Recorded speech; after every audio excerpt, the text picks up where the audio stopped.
Eu me chamo Ivan, você está aqui nessa noite, é muito bem-vindo, muito bem-vinda. Tem alguém que está nos visitando pela primeira vez? Levanta a mão aí para eu ver, por favor.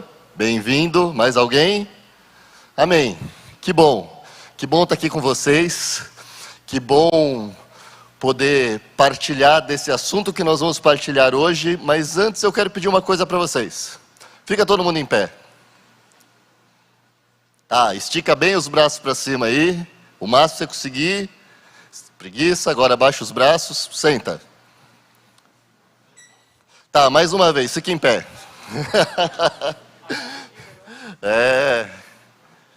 Ok, tá bom? Todo mundo em pé? Agora senta.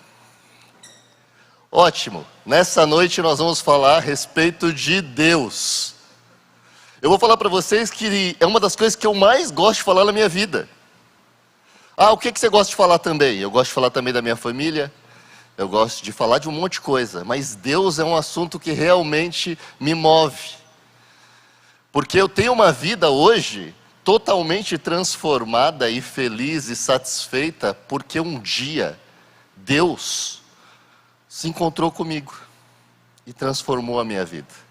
E ao mesmo tempo, que é uma das coisas que eu mais gosto de falar, que é uma das coisas que mais move o meu coração, eu quero dizer para vocês que é uma das mais difíceis de falar. Porque é muito difícil explicar a Deus. Na verdade não tem como, por um ser limitado como eu, explicar a alguém que não tem limites. Então, ao mesmo tempo que é algo que me dá muito prazer, é um desafio que eu sei que eu não tenho como cumprir se o objetivo fosse falar para vocês e definir da maneira mais clara e precisa quem Ele é. Mas então o que eu vou fazer nessa noite? Se quando a gente terminar aqui, você tiver o que é o tema da nossa mensagem de hoje, conhecido mais de Deus. Um pouco mais, um pouquinho que seja. Eu tenho convicção, a sua vida nunca mais vai ser a mesma. Porque a cada pouquinho mais que a gente conhece a Deus, a nossa vida ganha infinitamente mais propósito, sentido, razão de ser e de estar aqui. E se eu perguntasse para vocês, quando eu falei para você, fique em pé, e você ficou, e eu falei, agora senta. E depois eu falei de novo, fique em pé, você ficou, eu falei, agora senta. Por que vocês fizeram isso? Por quê? Oi? Por obediência. Bom, boa resposta. Por que mais? Alguma dinâmica ela pensou. Ou seja, o que ela está falando aqui é algum propósito tinha nisso. É isso? Ok? Mais alguém quer falar? Não tem certo ou errado. É o que, por que você fez? Oi? Porque eu mandei. Boa resposta. Muito boa resposta.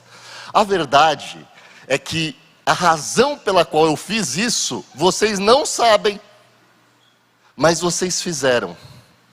E por que eu fiz isso, então eu vou falar para vocês?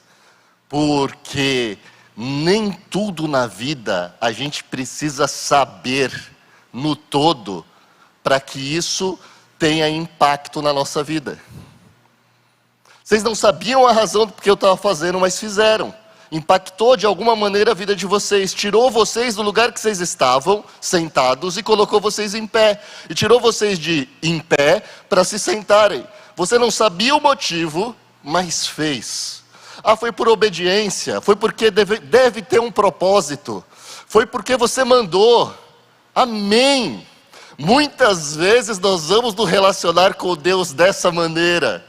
Às vezes o plano dele não faz sentido, às vezes eu não sei realmente qual o objetivo dele com o que ele está fazendo. Mas eu faço por obediência. E obediência não é saber a razão, obediência não é concordar, obediência é saber que ele é Deus e está no meu papel obedecê-lo. Obediência é saber que deve ter um propósito por trás disso que está acontecendo na minha vida. Obediência é confiar.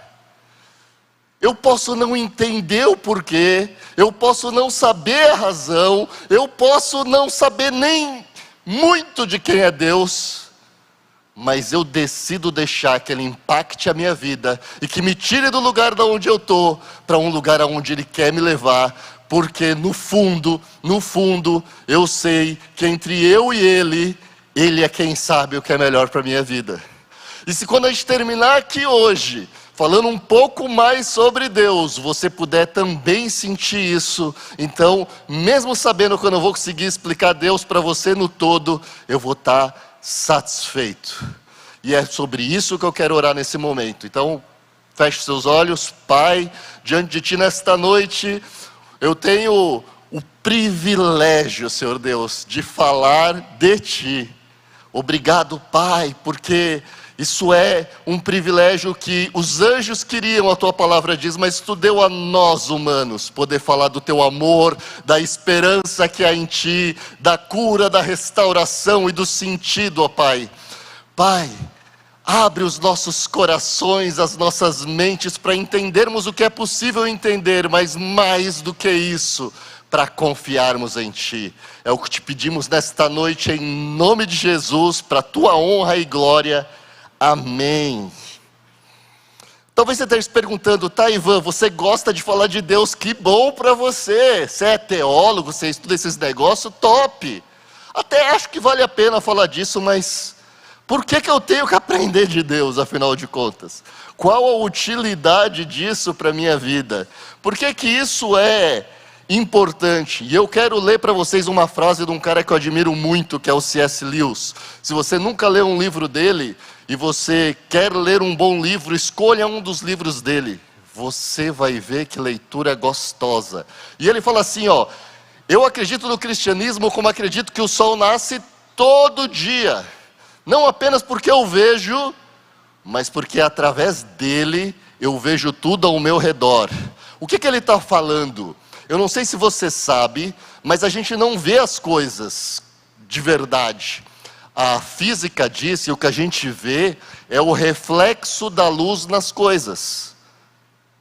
Se não tem luz, você não enxerga. Se a gente conseguisse fechar toda a chance da luz entrar aqui e apagasse as luzes, nós não nos veríamos. Você não veria nem quem está sentado do seu lado, porque é a luz que permite que você veja. Ele está falando assim: eu não acredito no sol só porque eu tenho que ver ele nascer, só porque eu sei que ele nasce, mas porque eu estou enxergando as coisas, eu estou vendo o efeito da existência dele nas coisas. E por eu ver o efeito dele na existência das coisas, eu sei que ele existe. Ele poderia, em vez de estar falando do cristianismo, perfeitamente falar sobre Deus. Eu sei que Ele existe. Eu posso não ver Deus, mas eu sei que num mundo de gente egoísta, de gente que pai que mata filho, marido que mata mulher, irmão que mata irmão, de gente doente que faz guerra sem motivo, que joga bomba em criança, só pode existir esperança, só pode existir amor, só pode existir propósito, só pode existir um braço estendido, porque existe alguém que gera isso para nós. E a melhor definição de Deus que a Bíblia dá, na minha opinião, é: Deus é amor. Deus é amor, mas não esse amor que a gente vê por aí, o amor da troca, o amor do eu te amo se você fizer o que eu quero que você faça, o que eu espero de você, o amor do eu te amo se eu levar alguma vantagem nisso. Ele nos ama porque Ele é, e por Ele ser, Ele nos ama.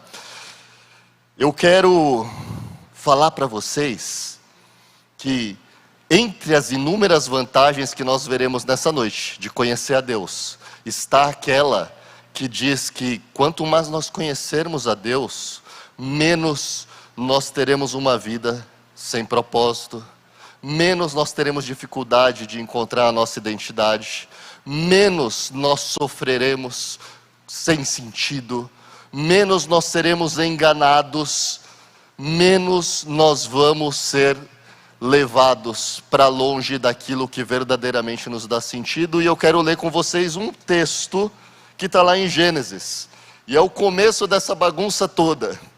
Diz assim: a serpente era o mais astuto de todos os animais selvagens que o Senhor Deus havia criado.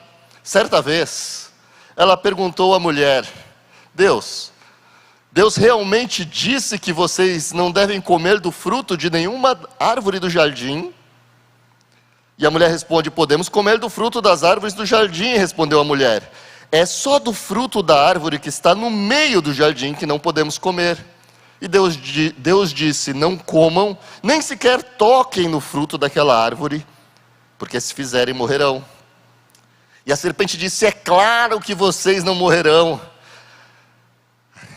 Deus sabe que no momento em que comerem do fruto, seus olhos se abrirão, e como Deus conhecerão o bem e o mal. E a mulher viu que a árvore era linda, e que seu fruto parecia delicioso, e desejou a sabedoria que ele lhe daria, e assim ela tomou do fruto e o comeu.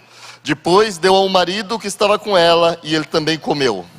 Naquele momento, seus olhos se abriram, e eles perceberam que estavam nus. Por isso, costuraram folhas de figueira umas às outras para se cobrirem. E quando soprava a brisa do entardecer, o homem e sua mulher ouviram o Senhor Deus caminhando pelo jardim e se esconderam dele entre as árvores. Esse texto, quando nós vamos falar sobre Deus, eu estou lendo ele para primeiro fazer um alerta para vocês. Esse texto é um dos textos absurdamente atuais dos dias de hoje, e eu não poderia falar de Deus para vocês se eu não alertasse vocês para isso. Então eu quero pedir que você redobre a sua atenção no que eu vou falar agora. Presta atenção e você vai ver que o que eu vou dizer faz sentido e acontece todos os dias nos lugares aonde vocês vão, nos vídeos que vocês assistem, nas pessoas com quem vocês conversam. O que estava acontecendo ali era o seguinte: o diabo não podia chegar para Eva e dizer assim: Deus não existe, que é uma das tentativas do mundo aí. Deus é uma invenção de um bando de fanático, que é o que todo ateu tenta falar. Por que ele não podia falar isso para Eva, vocês sabem? Oi? Porque Eva conhecia Deus. A Bíblia fala que Deus, no virar da tarde, ia conversar com Adão. Ela via Deus. Como é que vai falar que ele não existe? Eu estou vendo ele. Não tem como eu duvidar que ele existe. Então qual foi a estratégia do diabo? A estratégia do diabo foi falar assim: Deus não é tudo isso que eles dizem. Deus até deixa vocês aproveitarem de uma coisa legal, esse tal de paraíso aí, mas o que é bom mesmo, ele guarda para ele só. Porque se você comer do fruto, que ele falou que não era para comer, se você desobedecer, e você nem sabe porque ele falou que ele não podia comer desse fruto, mas você tinha que obedecer. Mas se você desobedecer, você vai perceber que Deus é egoísta. Tem algo melhor para você do que o que Deus está te dando. Muito melhor. E Deus não quer que você seja como Ele. Então pode comer que eu garanto, não vai morrer nada. E aí a mulher olha para o fruto, bonitão, fruto bom, bom de comer, fala assim: ah, Deus quer botar limite. Deus é esse negócio de proibição, só quer dizer não. Tem algo que é bom para mim, que é gostoso, que é agradável, eu sei que eu posso fazer, que mal tem. Vou comer. E a gente vive isso hoje. Doença, guerra, morte, inveja, traição, destruição. Porque o resultado dela ter comido foi que o homem se afastou de Deus. Porque se você continuar lendo como a gente leu, diz que quando Deus se aproximou, no final daquela tarde, eles se esconderam de Deus. Foi isso que aconteceu. Ao invés de desejar, usufruir do relacionamento com Ele, eles passaram a se esconder. E o mundo fala para vocês hoje o seguinte: não tem problema esse negócio de fazer sexo antes do casamento. Besteira, é amor que importa. Não tem problema se é homem com homem, mulher com mulher, e azar que está gravando. É isso mesmo. Tem problema sim. Deus criou o homem para a mulher e a mulher para o homem. Mas o mundo vai dizer para vocês que nada tem problema. O importante é ser feliz. Mas eu quero falar para vocês uma coisa, eu não sei o que vocês acham, mas eu olhando os jornais, assistindo TV, o homem está errando muito, porque felicidade é um item que cada vez mais a gente não vê. Então eu sei de uma coisa, não está dando certo. Não, mas você pode sem Deus. Gente, não tem como sem Deus. Não tem. E se alguém falar para você que pode porque é agradável desobedecer a Deus, ele está mentindo. O fruto vai ser destruição. Se alguém falar para você que o que você está fazendo é bonito de fazer, aqueles loucos daqueles teus líderes, do pastor da igreja, estão falando que não pode, é fanatismo. É bonito fazer isso. É mentira. Fala a pessoa do seu lado, é mentira. Se alguém chegar para vocês e falar, não vai ter problema não, não tem morte aí não, é mentira. Porque o Deus que sabe todas as coisas e criou todas as coisas, Ele não está escondendo o melhor de você, Ele está justamente entregando o melhor para você. Mas às vezes você não vai saber a razão, às vezes não vai fazer sentido. E ninguém está dizendo aqui que aquele fruto que Eva comeu não era bonito. Lógico que era. Ninguém está falando que não era gostoso. Lógico que era, foi Deus que criou. Não estamos falando que as coisas erradas não dão prazer. Só estou falando que o custo desse prazer é a destruição da sua vida e de quem você ama. Quem é Deus? Por que é importante falar de Deus? Porque o que você pensa de Deus diz tudo sobre quem você é. O que você pensa de Deus diz tudo, tudo, não é quase tudo, não é a maior parte, diz tudo de quem você é. A sua vida vai ser de um jeito ou de outro, dependendo de como você pensa de Deus, e nós vamos falar sobre isso hoje, porque Deus é amor. Deus, Ele não precisava de tudo que Ele fez, e nós vamos falar sobre isso. Mas antes, eu quero mostrar para vocês um vídeo, que eu vou pedir já para colocar, mas antes eu quero falar para vocês o seguinte: Deus está buscando, como sempre, relacionamento conosco. Desde antes de sermos criados. E esse é o plano dele, para até depois que Ele volte na eternidade. O coração de Deus, no centro do desejo dele, está um relacionamento comigo e com você. Coloca um vídeo lá sobre quem é Deus. Fala galera, Dizascope, Douglas Gonçalves por aqui. E hoje eu queria fazer uma pergunta para você. Quem é Deus para você? Durante os 4 evangelhos, você vê Jesus revelando para os discípulos e para as multidões quem era Deus. E talvez a principal característica de Deus que Jesus passava o tempo todo é que Deus é Pai. Agora eu quero te perguntar, ele é o seu Pai? Você considera Ele o teu Pai? Os discípulos chegaram para Ele e falaram, Jesus, nos ensina a orar. O que Ele ensinou? Ora assim, Pai Nosso. Ele vai contar uma parábola, né? Ele fala assim, olha, um homem tinha 2 filhos. Quando Jesus é batizado, a Bíblia diz que o céu se abriu, o Espírito veio como pomba e pousou sobre Jesus, e uma voz falou do céu, este é o meu filho. Não falou este é meu servo, não falou este é o meu profeta, não falou este é o meu escravo, não. Este é o meu filho. Então, a principal característica de Deus é que Ele é Pai. E como é que eu sei se eu tenho essa relação de pai e filho com Deus? E 1 João capítulo 3, verso 6 diz assim, olha que interessante. Todo o que permanece nele não vive pecando. Todo o que vive pecando não o viu nem o conheceu.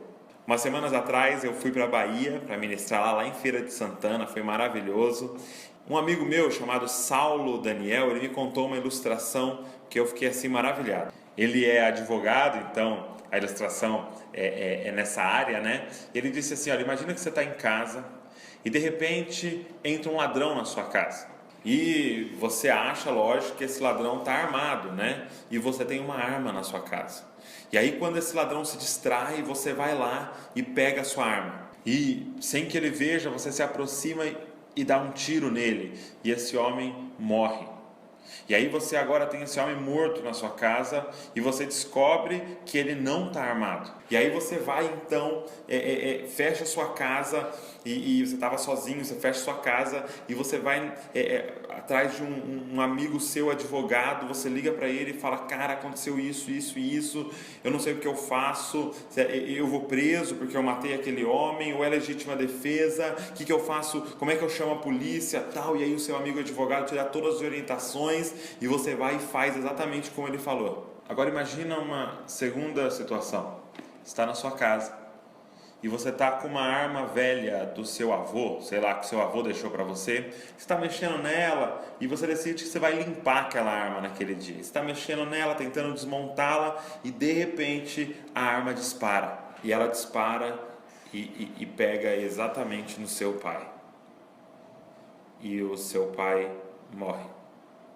Seu pai cai no chão sangrando e você vai verificar e o seu pai morreu. Deixa eu te fazer uma pergunta, você ligaria para um amigo advogado?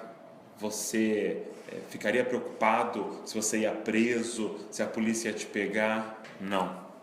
Eu e você sentaria e choraria, e choraria, e choraria, porque quem morreu ali, quem foi ferido naquele momento foi o nosso pai. Então a pergunta é muito simples.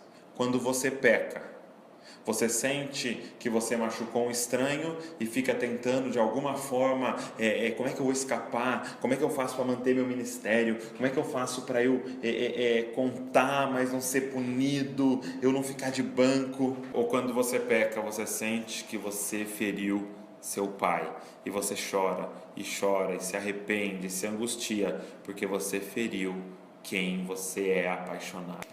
É exatamente o que João está falando. Ele vai dizer assim, olha, 1 João 3,6, todo o que permanece nele, em Cristo, não vive pecando. Todo o que vive pecando não o viu, nem o conheceu.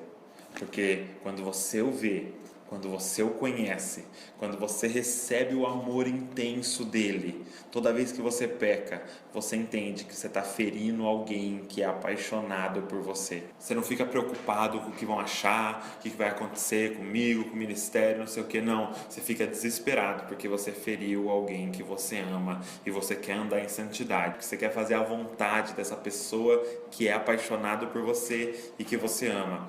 O seu pecado, ou a forma que você lida com o seu pecado, revela quem é Deus para você. Deus é um desconhecido qualquer, ou Deus é o seu Pai? Se você gostou desse vídeo, se abençoa a sua vida, aperta no joinha aí, ajuda muito o vídeo. Eu achei esse vídeo muito feliz. Quem é Deus para você? Quem é Deus para você? Lembra que eu comecei dizendo o que você pensa de Deus, diz tudo sobre quem você é? Se para você Deus é alguém que o seu pai, a sua mãe ou que um amigo que te convidou acredita, quando você erra, você arruma justificativa. Eu fiz por quê? Mas também, diante disso, você está preocupado em apontar dedo para ver quem é o culpado. Na história de Adão e Eva era assim, Deus chegou para conversar com eles e Adão falou assim, ó Deus, foi a mulher que você me deu, de certa forma você também é culpado, que se não tivesse me dado ela, eu não tinha entrado nessa furada. E Deus falou, tá, e aí Eva, o que rolou? Não, foi a serpente. Aí o pessoal brinca, né, a serpente não tinha mais para quem apontar o dedo, se ferrou. Na verdade todos nos ferramos. Quem é Deus para você? Se você conhecer um pouquinho mais de Deus, você vai perceber o seguinte: quando você erra, isso causa em você sim tristeza. Porque eu não sei se você já se ligou no que eu vou falar, mas o próprio Deus teve que vir aqui, e Ele foi crucificado, porque eu decidi pecar, porque você decidiu pecar. Ele teve que vir aqui e sofrer pela minha culpa. Então, quando ele fala de o pai que levou o tiro e caiu morto, cada pregada que Jesus levava na mão, era porque eu decidi fazer o errado. Porque alguma coisa dentro de mim falava, não tem problema de fazer, não tem problema desobedecer, não é tão ruim assim. E a gente é muito bom em arrumar justificativa porque não presta. Mas o que eu quero é que, conhecendo um pouco mais de Deus, você tenha razão para dedicar a sua vida para aquilo que transforma, traz esperança, traz sentido, propósito. Quem é Deus? Nós vamos falar aqui um pouco a respeito disso, mas eu quero falar disso de uma maneira prática, e eu quero colocar para vocês aqui uma resposta a respeito de trindade. Porque afinal de contas, não sei se já ouviram o termo, trindade quer dizer isso aí, ó. Deus é o Pai. Mas Deus também é o Filho. E Deus também é o Espírito Santo. Só que o Filho não é o Espírito Santo. Mas o Filho é Deus e o Espírito Santo é Deus. Ah, o Filho não é o Pai. Mas o Filho é Deus e o Pai é Deus. E o Pai não é o Espírito Santo. Mas o Pai é Deus e o Espírito Santo é Deus. Aí eu vou perguntar para você, entendeu isso direitinho? Se você falar que entendeu, você está mentindo. É assim. Mas como a gente fez no começo, eu não consigo entender a profundidade do que isso quer dizer. Mas eu sei de uma coisa, não são 3 deuses, é um só. Mas ele é 3 pessoas, Pai, Filho e Espírito Santo. O Pai não é o Filho não é o Espírito não é o Pai. Mas os 3 são um só e são Deus. E a beleza da trindade é algo espetacular. Ivan, por que eu preciso entender trindade? Eu vou falar para você, porque de todos os deuses que tem no mundo, são deuses sozinhos, solitários, que precisam de alguém. E eu quero falar para você que Deus não precisa de você, e Deus não precisa de mim. Deus não era sozinho, ele se relacionava perfeitamente. Tá ligado? O Pai, o Filho e o Espírito Santo têm uma vida onde eles são brother, eles se gostam, eles se amam com perfeição, o relacionamento é perfeito. E a Bíblia não fala isso diretamente, mas é perfeitamente extraído de tudo que está na Bíblia. O seguinte, eu imagino uma conversa assim, ó, dos 3. Isso é bom demais. É gostoso demais se relacionar com alguém perfeito, que ama, que é amor.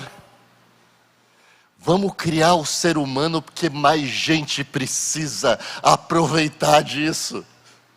E eles criam o homem como coroa da criação, a sua imagem e semelhança. E quando ele fala de imagem e semelhança, ele está falando do seguinte: um homem capaz de ter os sentimentos, de experimentar amor, de experimentar bondade. Um homem capaz de viver em comunhão, criado para não ser sozinho.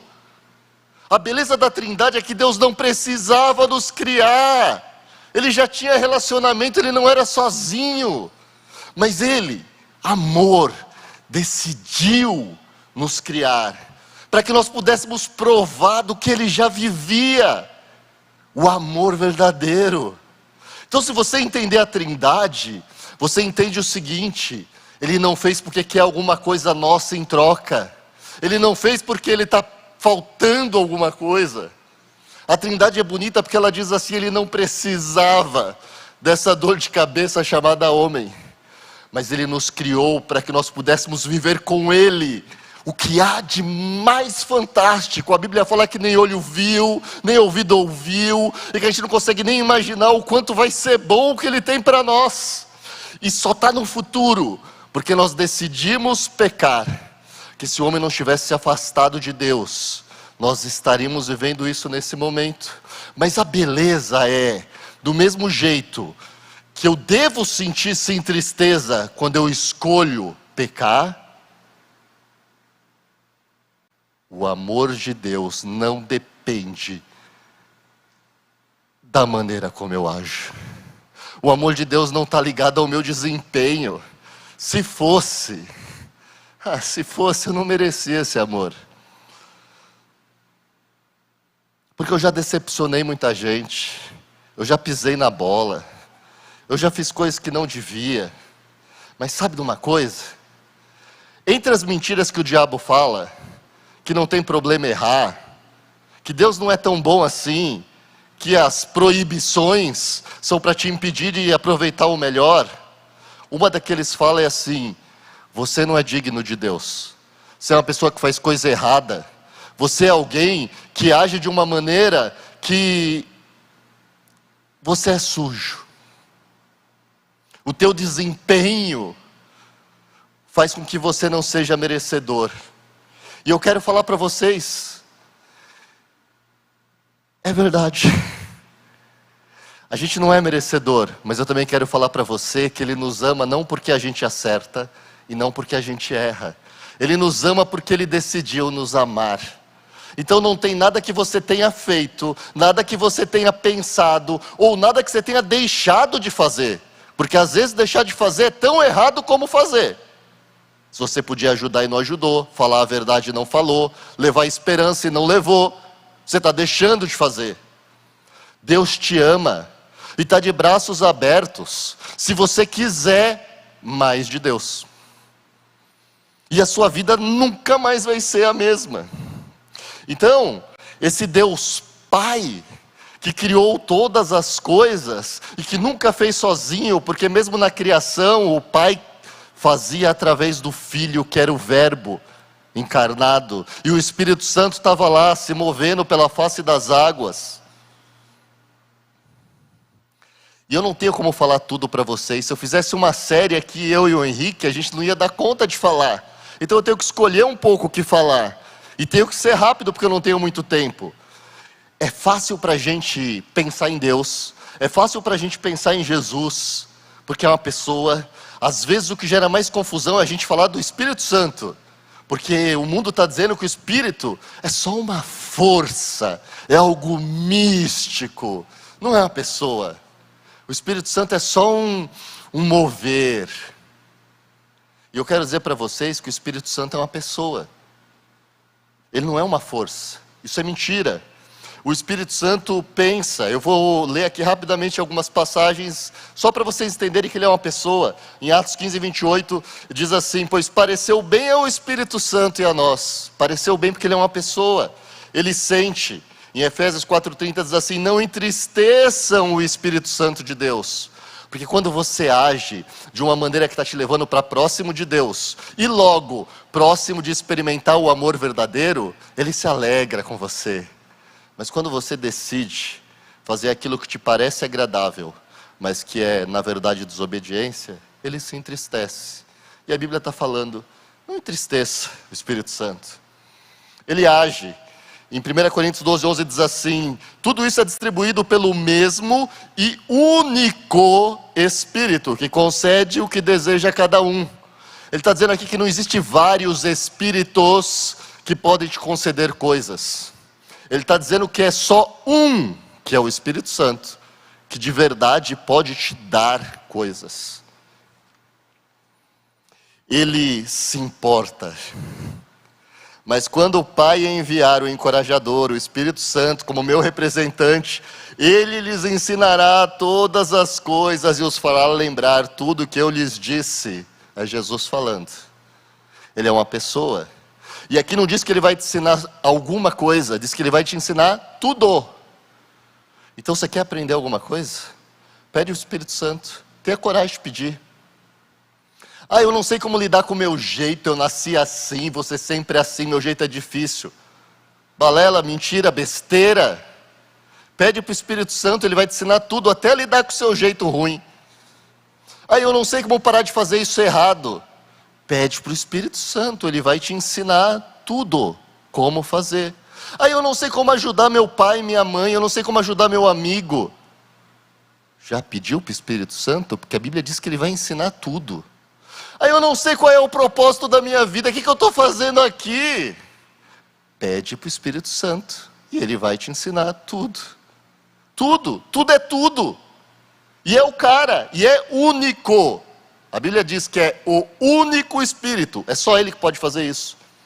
Agora, se você está pedindo para quem não pode, é você que está errando.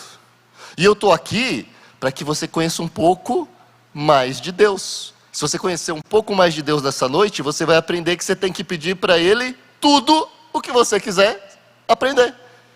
E Ele vai te capacitar. Então, se antes você tinha desculpa para se olhar no espelho e falar, não dá para fazer porque é assim, eu quero dizer para você, Não há desculpas. O Espírito Santo é o mesmo que gera em você tanto querer quanto realizar. E Ele te ensina tudo. É o que a Bíblia diz.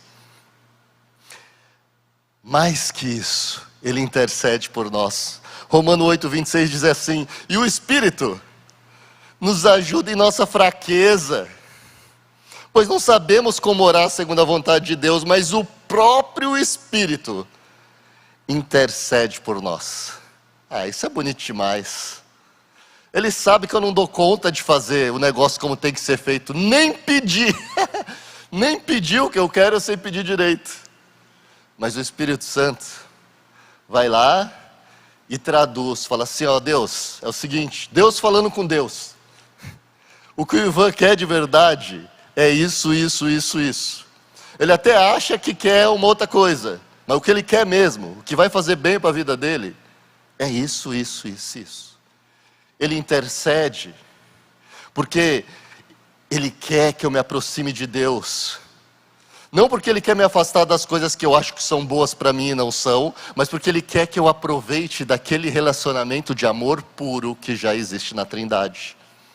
E aí, Jesus orando, vai dizer assim: e eu pedirei ao Pai, e Ele lhes dará outro encorajador, que nunca os deixará.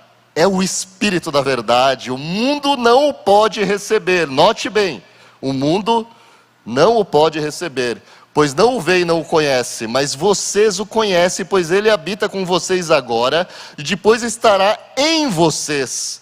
Não os deixarei órfãos, voltarei para vocês. Está lá em João 14:16-18. Isso é lindo, gente. O próprio Deus decidiu encarnar e vir aqui. E Jesus caminhou aqui. E Jesus sabia, né, tudo que Ele tinha que passar pelo seu pecado. Ele foi crucificado, Ele morreu, Ele ressuscitou. E agora Ele vai voltar ao céu em glória. E Ele olha e fala assim: mas não dá para deixar essa gente sozinha. Eles são tudo biruta mesmo, tudo louco. Eles não querem, eles querem continuar fazendo errado. Querem continuar imitando Eva. Mas é o seguinte: eu amo eles. Eu não posso deixar mais eles órfãos. São da minha família. São filhos de Deus. São meus irmãos por adoção. Então eu vou pedir para Deus. É Deus orando, Deus falando com Deus. Eu vou pedir para Deus que mande Deus, o Espírito Santo, estar com vocês. Porque eu não vou deixar vocês na mão. Eu não vou deixar vocês na mão nunca mais. Vocês não vão ficar órfãos. Vocês não vão saber o que é não ter um pai que te protege, um pai que te dá direção, um pai que te ensina, um pai que acredita em você, um pai que te ama independente do que você faça. Vocês não serão mais órfãos. E ele fala assim: mas o mundo não tem como ver esse Deus. Só aquele que acredita em mim, em Jesus Cristo.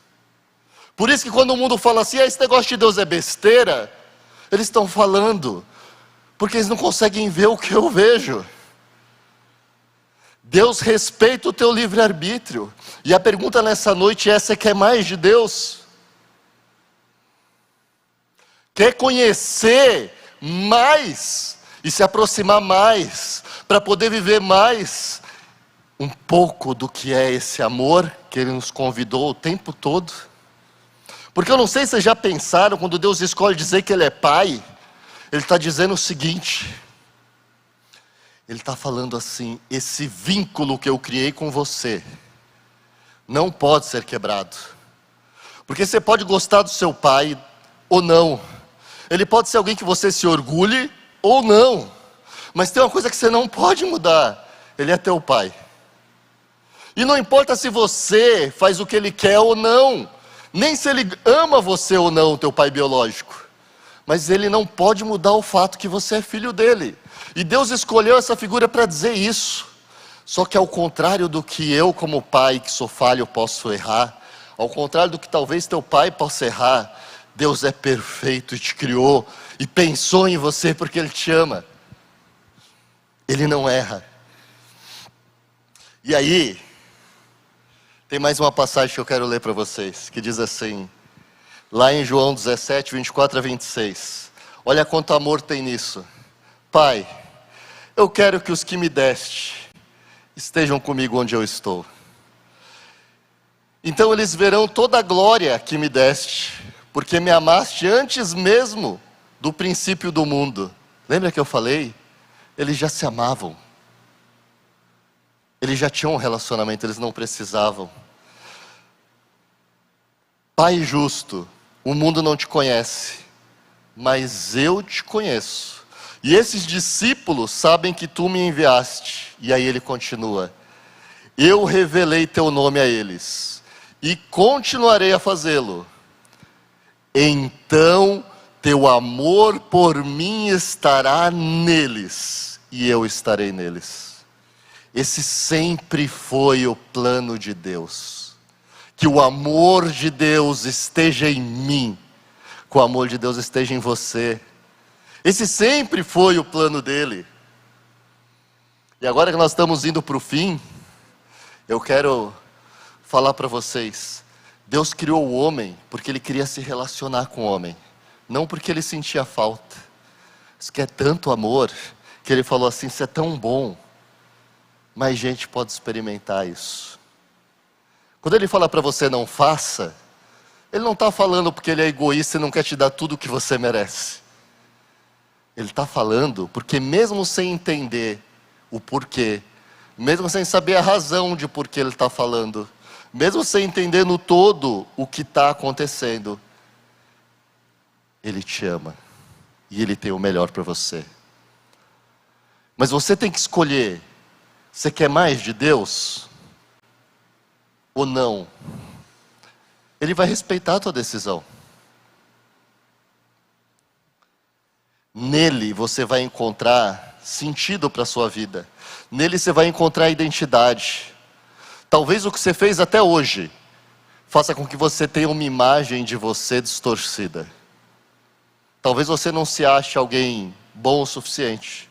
Talvez você ache que o que você já fez te afaste de Deus, que Ele nem quer estar contigo. Mas eu quero citar para vocês alguns exemplos. Quando as pessoas conheceram mais de Deus, se aproximaram de Deus, elas encontraram sua verdadeira identidade. A Bíblia está cheia de exemplos. Eu vou dar alguns só aqui. Abraão. Ele se chamava Abrão. Significava pai grande. Deus mudou o nome dele para Abraão. Parece pequena mudança, né? Mas isso significa pai de multidões. Tinha um cara chamado Jacó. Eu não sei se você sabe, Jacó significa enganador. Imagina, isso era o bullying raiz. Toda vez que alguém chamava ele, falava: ô enganador, chega aí. Ô enganador. Ah, você é amigo de quem? Ah, eu sou amigo do enganador. Só que quando ele conheceu mais de Deus e se aproximou, Deus mudou o nome dele para Israel, que significa príncipe de Deus. Sabia que Pedro, o apóstolo, não chamava Pedro, ele chamava Simão. E sabe o que significava Simão? Inconstante. Você já começou a fazer coisa e parou no meio? Você já fez uma promessa que você não deu conta de cumprir?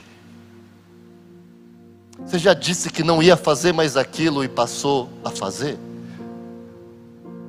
O que ia fazer e não deu conta? Isso é ser inconstante. Mas quando ele se aproxima de Deus, Deus muda o nome dele para Pedro, que é rocha, pedra, firmeza. Deus muda o nome de Sara, que significa Sarai, que significava estéril. E quando ela se aproxima dele, ele diz assim: agora você vai se chamar Sara, fértil, capaz de dar vida.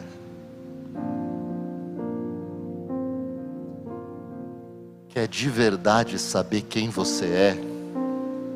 Quer mesmo saber qual a sua identidade? Não vou ser eu que vou te dizer. Não vai ser teu pai ou tua mãe. Não vai ser nem você mesmo acordado ou acordada à noite se olhando no espelho. Mas eu sei que se você se aproximar de Deus, se você se achegar mais e conhecer mais de Deus, você vai saber para quê, por quê, por quem você foi criado e quem é você.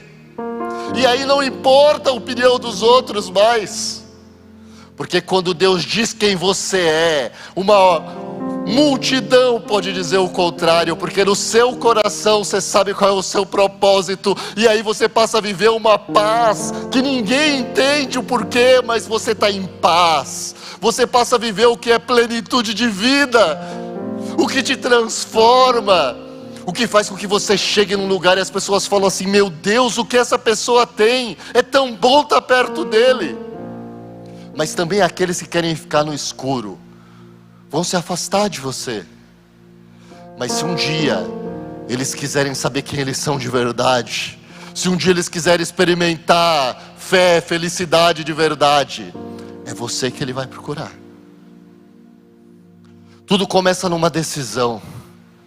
Eu não posso falar tudo de Deus para vocês, mesmo que eu quisesse, mas eu sei de uma coisa: um dia eu me encontrei com ele.